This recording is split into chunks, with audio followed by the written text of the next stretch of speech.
આજે આપણે બનાવીશું એકદમ વિસરાતી જતી એવી ટ્રેડિશનલ ગુજરાતી મીઠાઈ, જે મને મારા સાસુમા પાસેથી શીખવા મળી છે। આ મીઠાઈનું નામ છે લીલા ઘઉંનું જાદરિયું, અથવા તો લીલા ઘઉંના પોકનું જાદરિયું પણ તમે કહી શકો છો। તો આ મીઠાઈ ગુજરાતીઓના ઘરમાં તો વર્ષોથી પરંપરાગત રીતે બનાવવામાં આવી રહી હતી, પણ અત્યારના સમયમાં અમુક ઘરોમાં તો આ મીઠાઈ બનતી જ બંધ થઈ ગઈ છે, અથવા તો મહિલાઓને આ પોકનું જાદરિયું આવડતું જ નથી। તો તેમના માટે હું આ વિડીયો લઈને આવી છું, તો વિડીયોને અંત સુધી જરૂરથી જોશો। તો ફ્રેન્ડ્સ, કેમ છો? જય સ્વામિનારાયણ। સ્વાગત છે તમારું મારા કિચનમાં। તો ફ્રેન્ડ્સ, વિડીયોને શરૂ કરતાં પહેલાં જો હજુ સુધી તમે મારી ચેનલને સબસ્ક્રાઈબ નથી કરી અને મારી ચેનલ પર પહેલી વાર આવ્યા છો, તો મારી ચેનલને જરૂરથી સબસ્ક્રાઈબ કરી દેજો અને મારા વિડીયોને ફેમિલી ફ્રેન્ડ્સમાં શેર પણ જરૂરથી કરી દેજો। આ જાદરિયું એકદમ સોફ્ટ, એટલે કે એકદમ પોચું રૂ જેવું અને મોઢામાં મૂકતા જ ઓગળી જાય એવું બનીને તૈયાર થાય છે, તમે જોઈ શકો છો। તો ચાલો ફ્રેન્ડ્સ, આપણે ઘઉંના પોકનું જાદરિયું બનાવવાનું શરૂ કરીએ। તો તેના માટે આપણે સૌથી પહેલાં પોક લઈ લઈશું। આ પોક જ્યારે ઘઉં લીલા હોય ત્યારે જ તેની ડુંડીઓને શેકીને બનાવવામાં આવે છે। આ પોકને તમે મુખવાસની જેમ પણ ખાઈ શકો છો, અને આ પોકને તમે બાફીને તેની ચટપટી ચાટ બનાવીને પણ ખાઈ શકો છો, અને આ પોકને જો દળીને મીઠાઈ બનાવવામાં આવે તો તેનું જાદરિયું બની જાય છે। તો હવે આપણે સૌથી પહેલાં એક કઢાઈને ગેસ ઉપર ગરમ કરવા માટે રાખી દઈશું, અને તેમાં આપણે પોકને ઉમેરી દઈશું। મેં અહીંયા એક બાઉલ ભરીને પોક લીધેલો છે। તો આ પોક શેકેલો જ હોય છે, પણ જો આપણે તેને 1 થી 2 મિનિટ સુધી શેકી લઈશું તો તેમાં રહેલું મોઇશ્ચર દૂર થઈ જશે અને એકદમ ક્રિસ્પી પોક બની જશે। પોકને મેં 2 થી 3 મિનિટ સુધી શેકી લીધેલો છે। ત્યાર પછી આપણે તેને એક થાળીમાં ટ્રાન્સફર કરી લઈશું અને તેને એકદમ ઠંડો થવા દઈશું।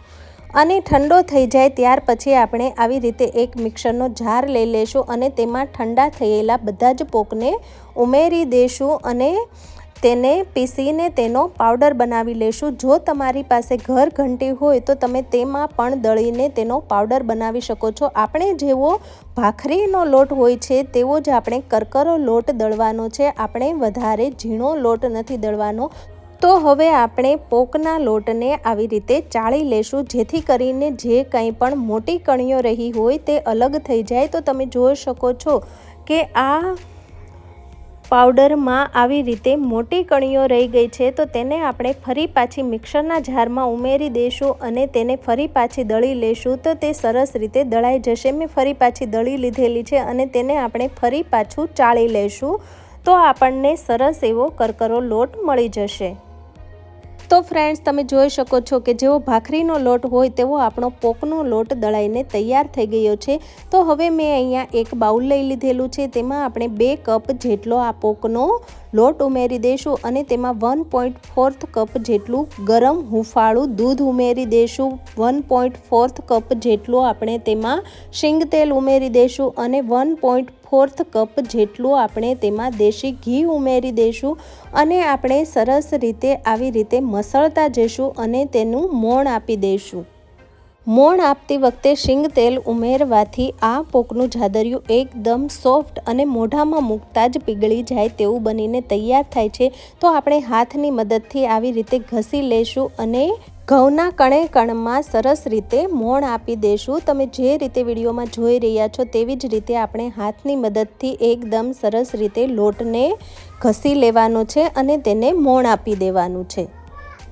આપણે આવી રીતે મુઠ્ઠી પડતું મોણ આપવાનું છે। મુઠ્ઠી વાળીએ તો લોટ ભાંગીને ભૂકો ના થઈ જાય તેવું આપણે મોણ આપવાનું છે। અને હવે આપણે આવી રીતે બધી બાજુથી ચારે તરફથી લોટને આવી રીતે દબાવી દેવાનો છે, અને લોટને દબાવીને આપણે લગભગ તેને અડધી કલાક સુધી રહેવા દઈશું, અને ત્યાર પછી આપણે લોટને આવી રીતે સ્પેચ્યુલાની મદદથી અથવા તો હાથની મદદથી છૂટો કરી લઈશું। તમે જોઈ શકો છો કે આપણો લોટ એકદમ કણીદાર થઈ ગયો છે। આ રીતે આપણે બધી જ કણીઓને હાથની મદદથી મસળતા જઈને છૂટી કરી લેવાની છે। અને હવે આપણે જે ઘઉં ચાળવાનો આંક હોય તે આંક લઈ લઈશું અને તેમાં આપણે બધા જ લોટને ઉમેરી દઈશું અને તેને ચાળી લેશું, જેથી કરીને કોઈ મોટી કણીઓ રહી ગઈ હોય તે સરળતાથી આપણે ભાંગી શકીએ અને આપણને એકદમ કણીદાર લોટ મળી જાય। જેવો મોહનથાળનો અથવા તો મગજનો લોટ હોય છે તેવો જ આપણો એકદમ કણીદાર લોટ બનીને તૈયાર થઈ ગયો છે, તમે જોઈ શકો છો।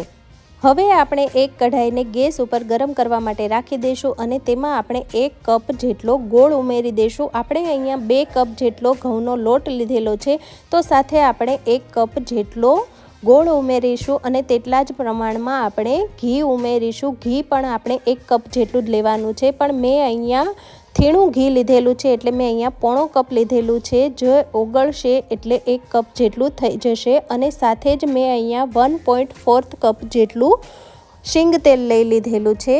હવે આપણે ઘી, ગોળ અને શીંગ તેલને ગરમ થવા દઈશું। જ્યાં સુધી ગરમ થાય છે ત્યાં સુધી આપણે એક આવી રીતે થાળી લઈ લઈશું અને તેને ઘીથી ગ્રીસ કરી લેશું અને સાઈડમાં રાખી દઈશું। ત્યાર પછી આપણે ગેસની ફ્લેમને હાઈ કરી દઈશું અને આપણે ઘી, ગોળ અને તેલને સરસ રીતે હલાવતા રહીશું અને તેનો પાયો કરીશું। આપણે વધારે પાયો નથી કરવાનો, આપણે જ્યાં સુધી ગોળના ફીણા વળવા લાગે ત્યાં સુધી જ આપણે ગોળને ઓગાળવાનો છે।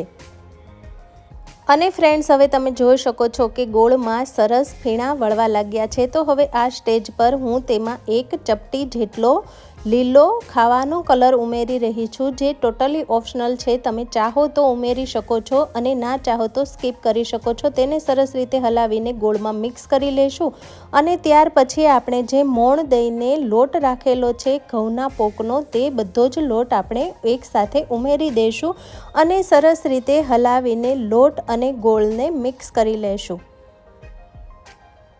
જો તમે મેં બતાવ્યું એ પરફેક્ટ માપથી આ લીલા પોકનું જાદરિયું બનાવશો, તો જો તમે પહેલી વાર બનાવતા હશો તો પણ તમારું જાદરિયું એકદમ પરફેક્ટ જ બનીને તૈયાર થશે। આ એકદમ પરફેક્ટ માપ છે જાદરિયું બનાવવા માટેનું। તો ફ્રેન્ડ્સ, હવે તમે જોઈ શકો છો કે આપણો લોટ અને ગોળ એકદમ સરસ રીતે મિક્સ થઈ ગયા છે।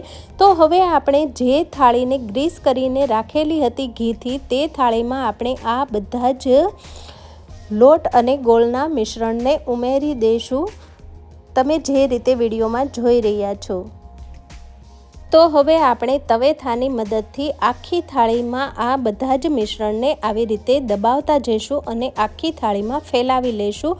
તમે જે રીતે વિડીયોમાં જોઈ રહ્યા છો તેવી જ રીતે આપણે બધા જ જાદરિયાને આખી થાળીમાં આવી રીતે ફેલાવી લેવાનું છે અને ત્યાર પછી આપણે તેમને 1 કલાક જેવું ઠંડુ થવા દઈશું અને ઠંડુ થઈ જાય ત્યાર પછી આપણે તેના પીસીસ પાડીશું। તો 1 કલાક જેવું થઈ ગયું છે, તો હવે આપણે એક છરી લઈ લઈશું અને છરીની મદદથી તેમાં કાપા પાડી દઈશું। જાદરિયું જ્યારે ઠંડુ થાય ત્યારે જ આપણે તેમાં કાપા પાડવાના છે। આપણે જો પહેલાં કાપા પાડીશું તો તે ભૂકો થતું જશે। આપણે તેને 1 કલાક જેવું તો ઠંડુ થવા જ દેવાનું છે, ત્યાર પછી જ તેમાં કાપા પાડવાના છે। તો ફ્રેન્ડ્સ, હવે આપણા જાદરિયામાં કાપા પડી ગયા છે, તો હું તમને આવી રીતે એક પીસ તેમાંથી કાઢીને બતાવી રહી છું। તો ફ્રેન્ડ્સ, તમે જોઈ શકો છો કે એકદમ સરસ એવું ઘીથી લથપથ એવું આપણું જાદરિયું બનીને તૈયાર થઈ ગયું છે। હું તમને એક પીસ તોડીને પણ બતાવી રહી છું। તમે જોઈ શકો છો કે એકદમ ઘીથી લથપથ અને જોતાં જ મોઢામાં પાણી આવી જાય તેવું એકદમ સોફ્ટ એવું આપણું ઘઉંના પોકનું જાદરિયું બનીને તૈયાર થઈ ગયું છે। તો ફ્રેન્ડ્સ, તમે પણ ઘરે ચોક્કસથી બનાવજો અને મારી આ રીત અને પરફેક્ટ માપથી બનાવશો તો પહેલી વાર બનાવશો તો પણ તમારું જાદરિયું એકદમ પરફેક્ટ જ બનીને તૈયાર થશે। તો ફ્રેન્ડ્સ, તમને મારો આજનો આ વિડીયો ગમ્યો હોય તો તમારા ફેમિલી ફ્રેન્ડ્સમાં શેર કરવાનું ભૂલતા નહીં। તો ફ્રેન્ડ્સ, ફરી મળીએ નવી રેસીપી સાથે, તો ત્યાં સુધી આવજો, bye bye, thanks for watching.